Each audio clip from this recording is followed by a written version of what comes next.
Welcome to Muskegon Rising, a community service project of the Muskegon Rotary Club. Our purpose is to create lasting positive change. We've been doing that here since 1916.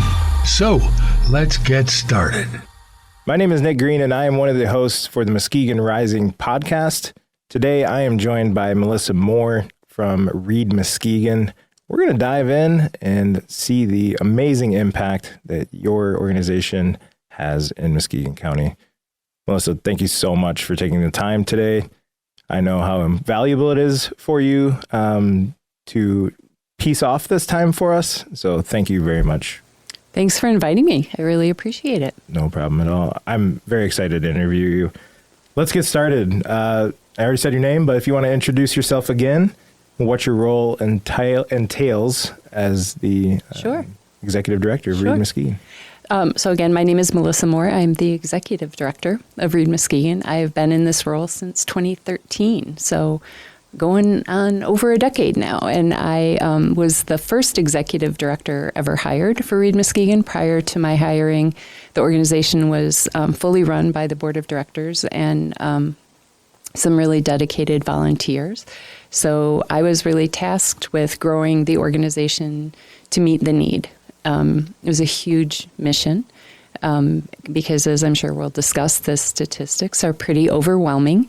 But definitely, I'm now getting close to 30 years of working in nonprofit management, the most fulfilling, I think, impactful job that I've had. So it entails everything. As a small organization, we're a staff of 7 full-time employees. I do everything from raising funds to keep us going, managing staff, helping with program and partnership development, community outreach, raising awareness, advocacy to try to create systems change, really a little bit of everything, which kind of always keeps it interesting for sure. Yeah. What was the bleeding heart for nonprofits? It was not my chosen career path when I left college and grad school. But I was doing, when I got married, my husband and I moved out to New Hampshire because that's where he was offered a job. And I was doing a temporary job at a nonprofit museum out there, and then applied for a job with a nonprofit, a statewide nonprofit there. And I think if you have a desire to work in that kind of field, I think once you get a feel for what it's like to work for a nonprofit, it's just a very different environment.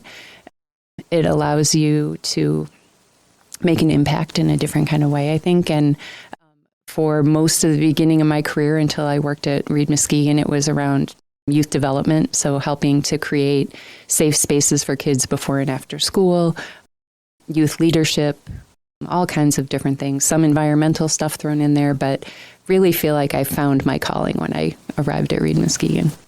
That's amazing. Staggering statistic. 56% of Muskegon County residents read below expected proficiency. I was pretty taken back by that. That's a pretty high percentage. My initial thought was, how do you function if you're not functioning illiterate? If you are functionally illiterate, how do you navigate life's day to day? So can you kind of walk us some of the challenges you see? You guys do amazing work, so obviously you see both sides, but can you just bring the public up to speed on what that might look like for someone on a day-to-day basis who is illiterate? Sure. So I think that before I get into that, it's important to understand the wide variety of individuals who kind of fall into that 56%. And also to say it's not unique to Muskegon County. That's nationally over half of adults, 54% in our country, read below a 6th grade level. Wow. And really to function in today's society, to get a job that you can support yourself and your family, especially with the onset of more technology, even in entry-level manufacturing jobs, you really need to be reading at a high school level minimally. To support yourself, to manage your health, to do all of those kinds of things. So within that 56%, we have some who would consider themselves not readers at all. Some who come into our office as older adults who maybe test at a kindergarten level. Then we have some who read at maybe an upper elementary level, somewhere in between there. And then some who are reading at more of a middle school level.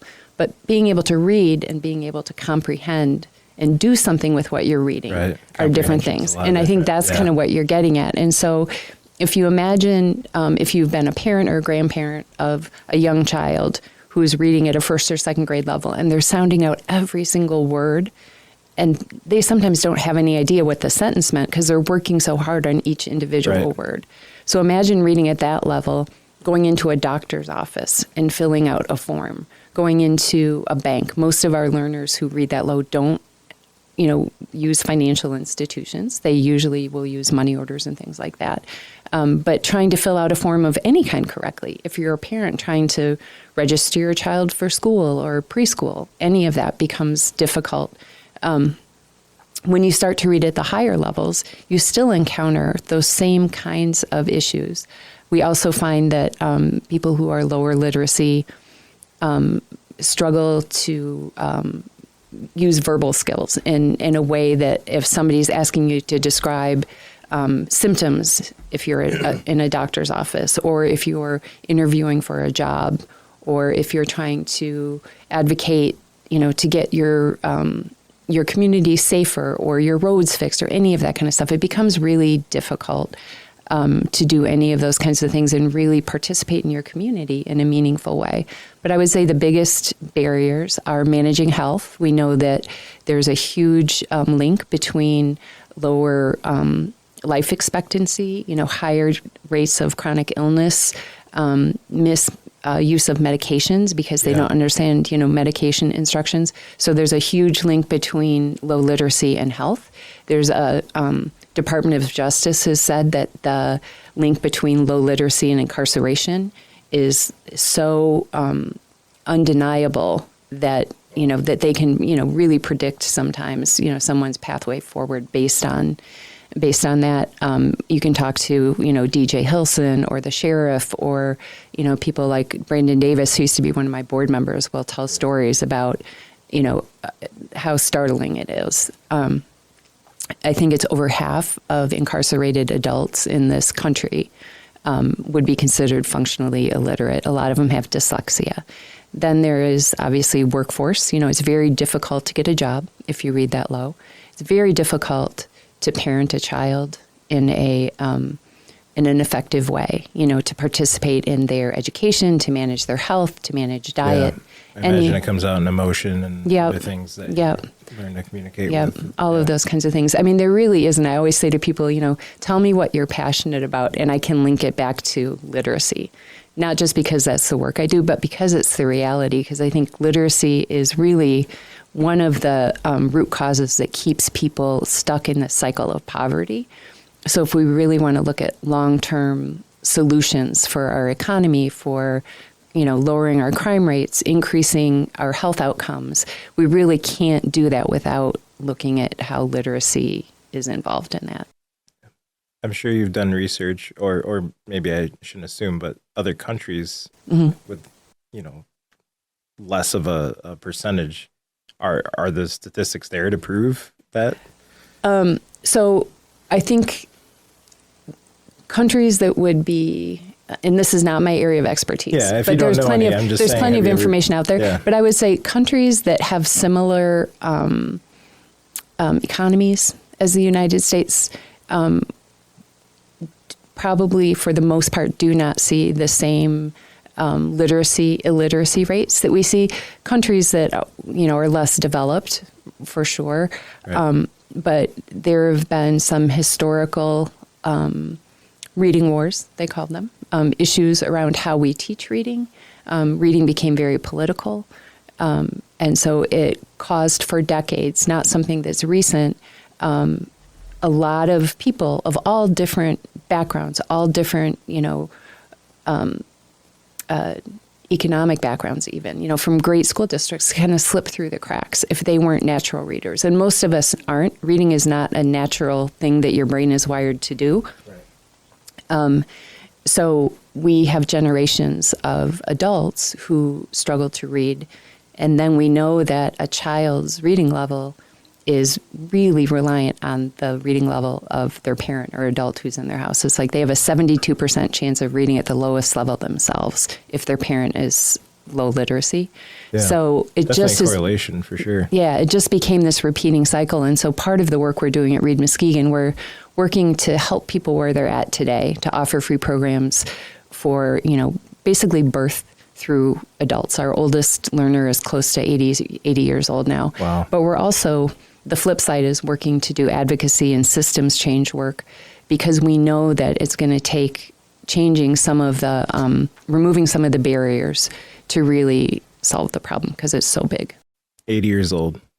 Yeah, he's a great story in himself. Yeah, I would love to speak with him or talk to him at some point. Yeah, he's an inspiration for sure. He's spoken at some of our fundraisers, and you can find some videos of him. His name's Benny on our Facebook page. He won a national award as an adult learner, because of his accomplishments and his willingness to share his story. But he came to us reading at maybe a second grade level. How long ago did he come to READ Muskegon? Probably when he was like 71. He came up to 71 years of life, and he was illiterate. Yeah, yep. And he has like 11 kids. I can't remember how many grandkids and great-grandkids. And he came and said, I want to learn how to be a better reader because I want to get a better job. He doesn't have a GED or high school diploma or anything. He came up from the South during the Great Migration to Muskegon County, did construction, I think bricklaying most of his life. So he made a pretty good living. It's crazy. He told me recently he flew a crop dusting plane when he was down south. And I was like, how did you do that when you can't read?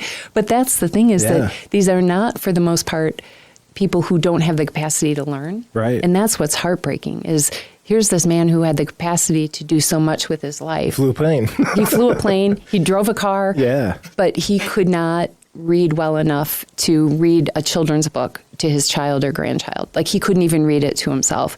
And I think when I think about like the hard days at work and what you need for motivation, all I think is like no one should ever have to wait until they're 70, 71 years old to realize they had this capacity all their life. And he'll sit down in our office now and say things like he'll be reading a book or we'll be talking about, he's done some community forums where he's asked questions of people running for office. And one day he was getting ready for that and he said, I think if I could go back to school and do this all over, I might like to be a lawyer. And it's really cool to hear him say that, but also really heartbreaking, to think like he could have been. And so I think that's something we should all remember is that everybody should have the right to learn to read, and we have to create the opportunities for that to happen.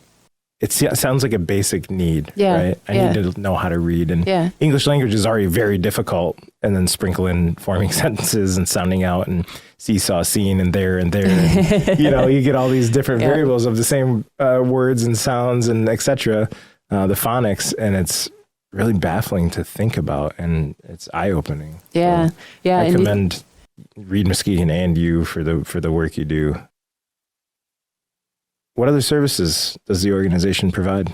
Yep. So we started when we were founded in 2005. It was to provide service to low literacy adults. So we were, like I said, all volunteer run, and we did one-on-one tutoring with volunteer tutors for adults.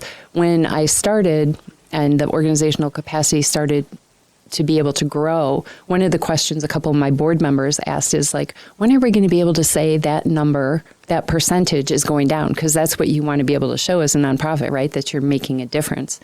And I was like, well, when you've got 23, 21, whatever the number is that year, 1,000 adults in your county who need services, and we know that this is generational, we're never going to be able to say that number goes down if we keep waiting for them to become adults before they get our help. Right. So that was kind of the catalyst, those conversations with our board. And I've always been thankful to have a board that was very big picture, kind of out of the box thinkers as how we were going to solve this, that we started saying we need to provide family literacy. We need to start making sure that our 0 to 5-year-olds are ready to enter school with as much of those pre-literate skills as we can provide. And we know the parent or guardian, adult, grandparent, whoever it may be, is really key to that. So we our next step from one-to-one for adults was to start the family literacy programs for 0 to 5-year-olds that embedded literacy skill building into things like cooking. So we have ABCs of cooking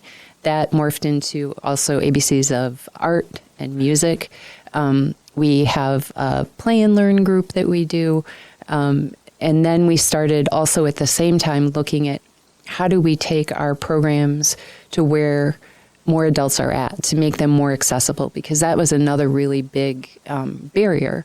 So the first place we went was the county jail. And we are one of the only programs that I know of, there are a lot in the prisons, but that are in a jail, because that's a much more difficult facility to work in, because you've got people coming and going all the time. It's not like somebody who's going to be there, for 3 years. Right. Like you might have someone 3 months or 5 months or a year.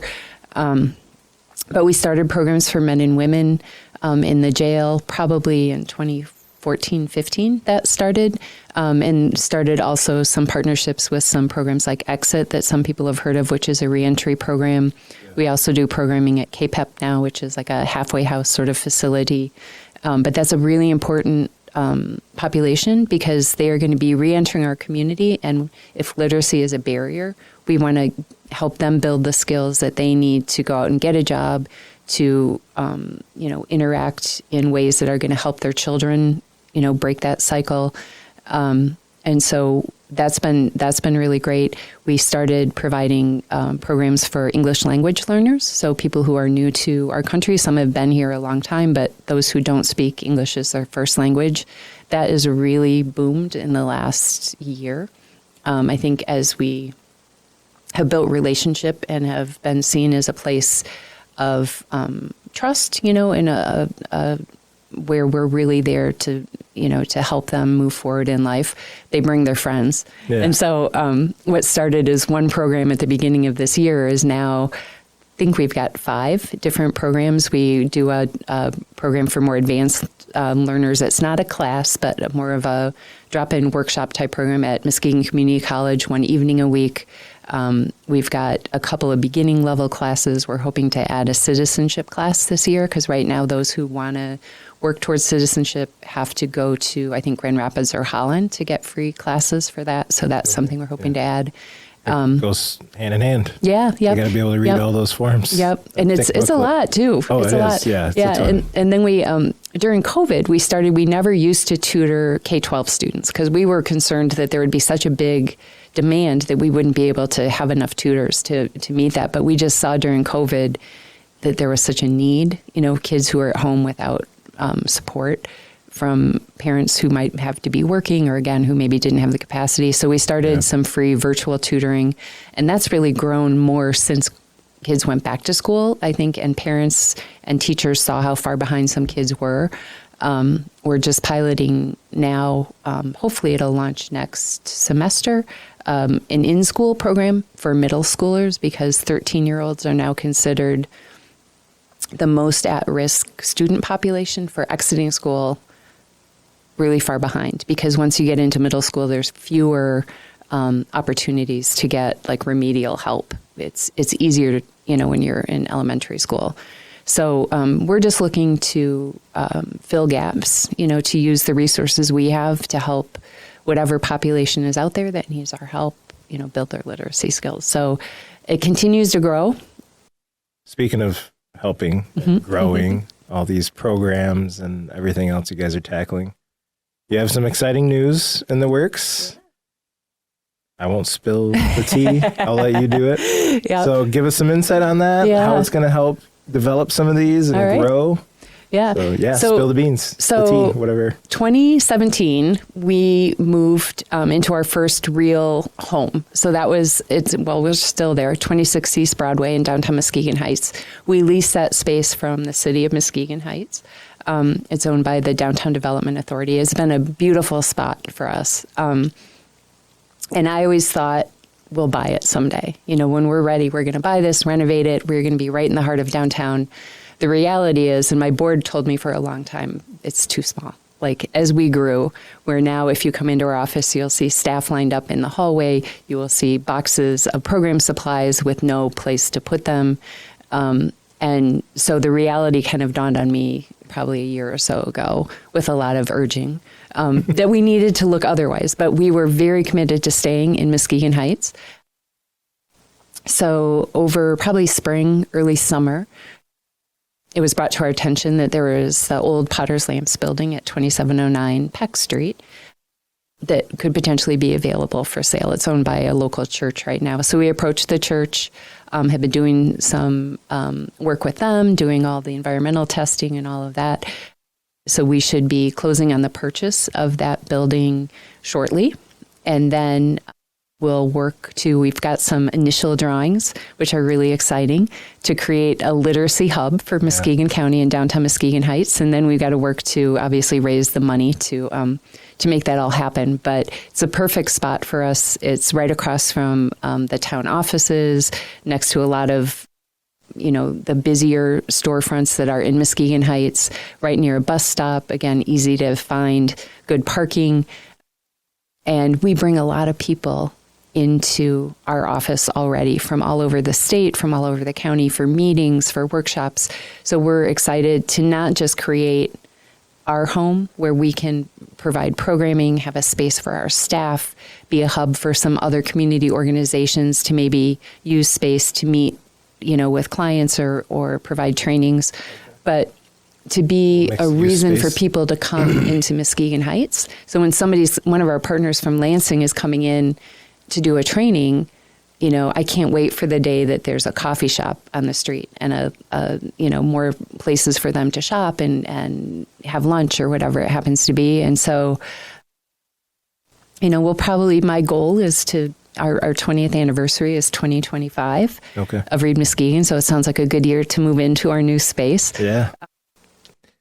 Want to share some statistics on the impact READ Muskegon is having so I can read them? Sure. 250 adults receive individualized instruction. So if that number's up or down, just fill us in at the end. 225 children and 177 adults participate in the family literacy program.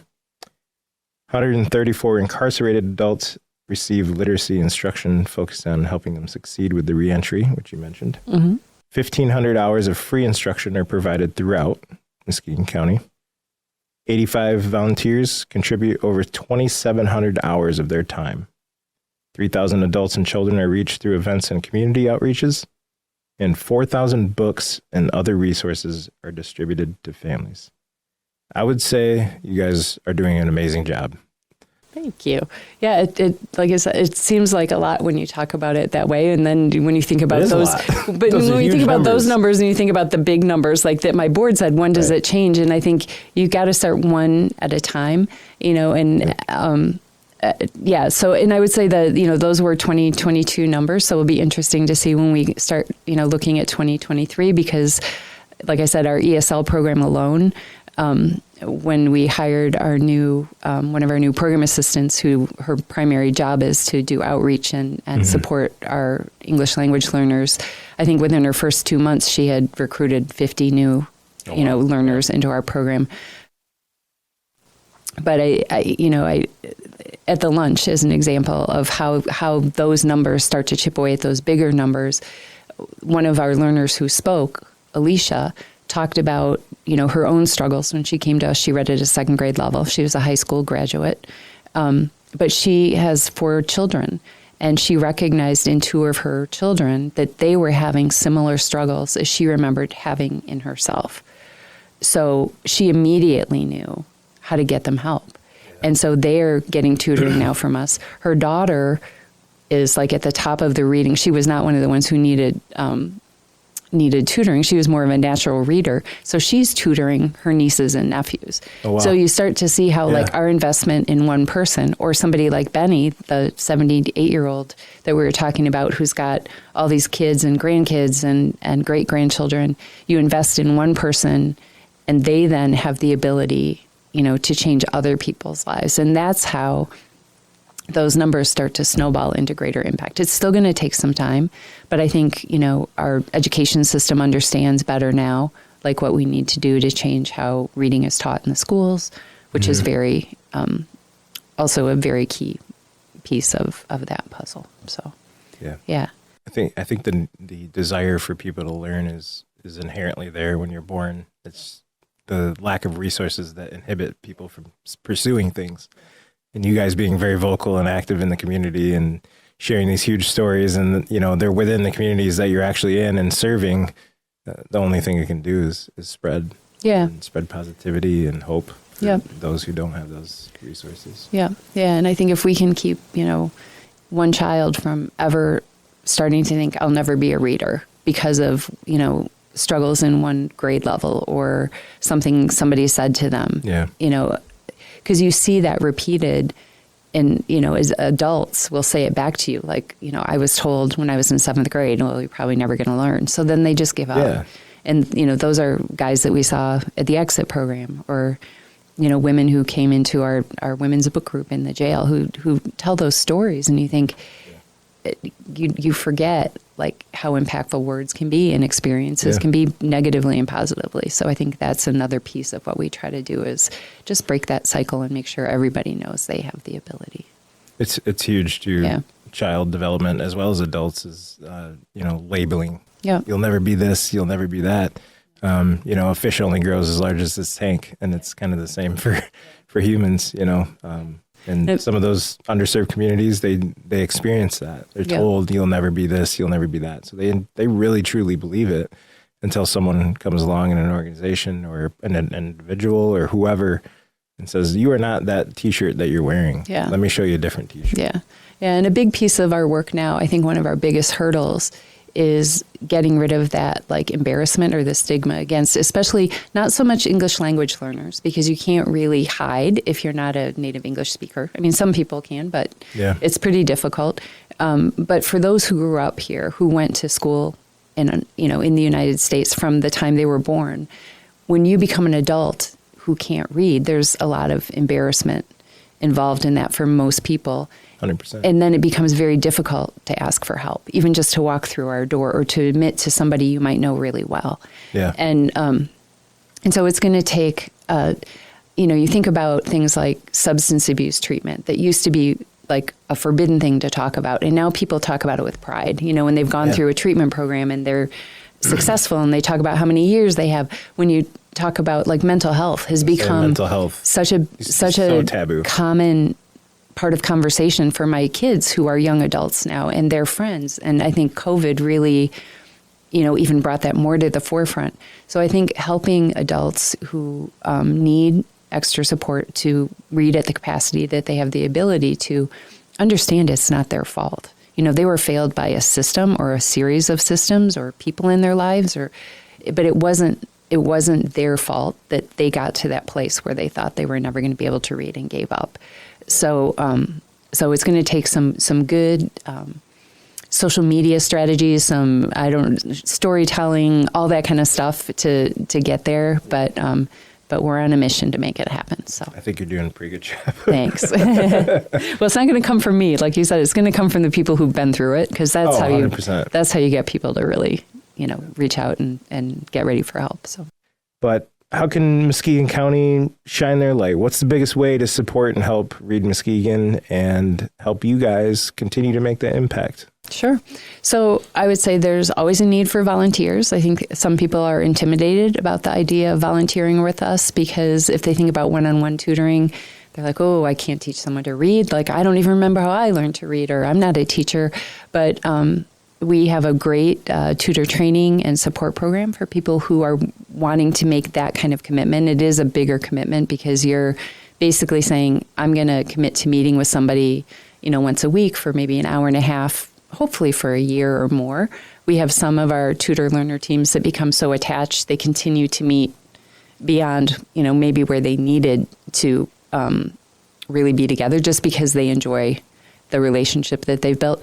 But we also have opportunities to help in some of those family literacy programs I was talking about, just be an extra set of hands, to do outreach events. You were talking about how many people we reach at outreach events. Sometimes we just need someone to be at a table on a Saturday morning at the Latino Festival to hand out books and information, and we can give you some basic information about READ Muskegon that would allow you to go and do that with confidence.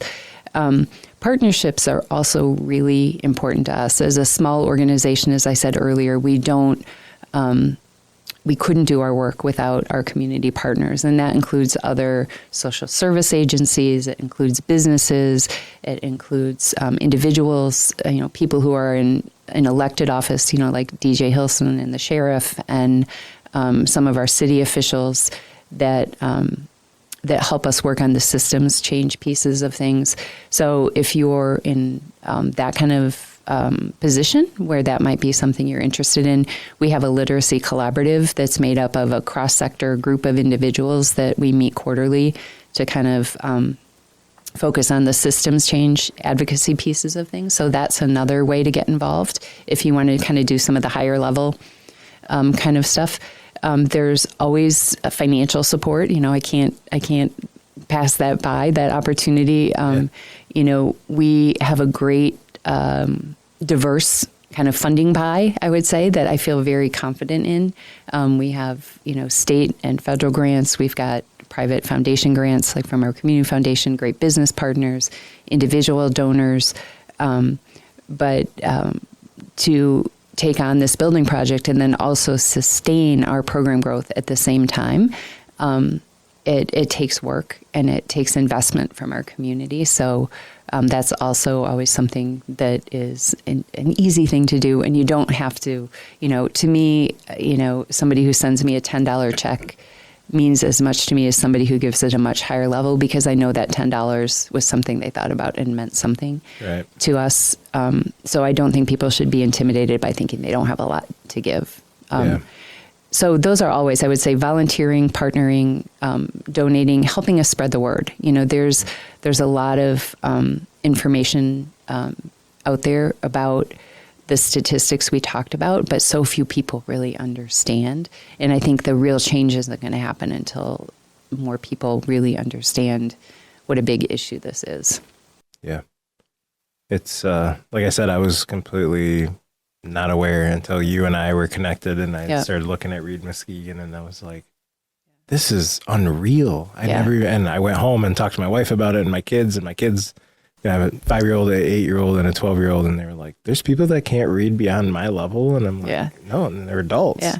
Like, to be honest, when I started at READ Muskegon and I looked at the statistics, I was like, oh, this can't be real. It's really unbelievable. You really can't. And then you start to run into people, there's a dietitian that's in one of our videos who's like, I was providing counseling to diabetics, and I had a whole group of them that I didn't realize couldn't read. They couldn't fill out their journals or anything until like 3 months in, because they were so good at hiding it. Yeah. What's the best way that we kind of talked about it a little bit, but let's get specific. And how do we support READ Muskegon? Sure. So our website is pretty easy. It's readmuskegon.org. And on there, you'll find information about our programs and partnerships. You can contact all of our staff, are listed on there by the different programs they work with. So if you want information about a specific program, you can reach out to one of them directly. There's also a link to donate right there. We have a Facebook page, which is where a lot of our classes, those family classes and stuff, get updated regularly there. So if you follow us on Facebook, that's a good way to kind of stay up to date on events and programs and things like that we're doing. You can call our office at any time, 747-7276. Our office is open right now, full-time Monday through Wednesday, 9 to 5. People are in there Thursdays and Fridays. So you can always stop in. We're at 26 East Broadway. So if you know downtown Muskegon Heights, we're right across from the Strand, the old Strand Theater building. Melissa, thank you. Thank your team. Thank READ Muskegon, the organization, for the incredible work you do. And can't wait for the future. Can't wait for the grand opening. Can't wait to see how large of an impact you guys continue to have. And thank you for your time today. Thank you.